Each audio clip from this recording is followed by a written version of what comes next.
जमात क्या कर रही है। परसों 3-4 दिन पहले मैं कराची एयरपोर्ट से गुजर रहा था, तो मुझे फौजी ने कहा तलाशी लेनी है। मैंने कहा ले लें, बिस्मिल्लाह। हाजिर। उसने कहा मौलवी साहब अपने सर से पगड़ी उतारो। मैंने कहा क्यों उतारो?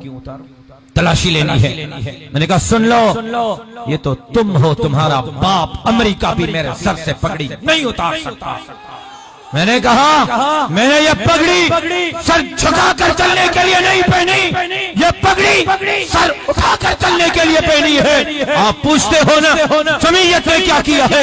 आज आपको बताने आया हूँ, आज आपको बेदार करने आया हूँ, आज आपके दिल के दरवाजे पर दस्तक देने के लिए आया हूँ। तो सुनो सुनो सुनो, अगर आज बेदार नहीं हुए, अगर आज आप नहीं उठे, अगर आज आप हमारी कुव्वत और बाजू और ताकत नहीं बने, अगर आज आपने मौलाना फजलुर रहमान का साथ नहीं दिया, सरकार दो आलम ने फरमाया मुसलमान गुनहगार हो सकता है, मुसलमान बेगैरत नहीं हो सकता।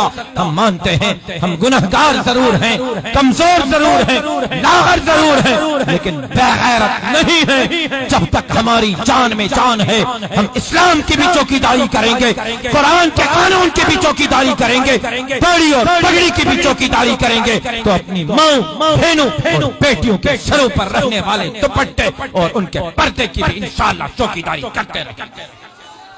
मैं आपसे पूछता हूँ, कल आपको कहा जाए पगड़ी उतारो, उतारोगे?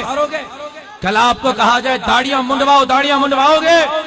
कल आपको कहा जाए कि अपनी बीवी, बहन, बेटी और माँ के सर से दुपट्टा और पर्दा उतारो, क्या उतारोगे?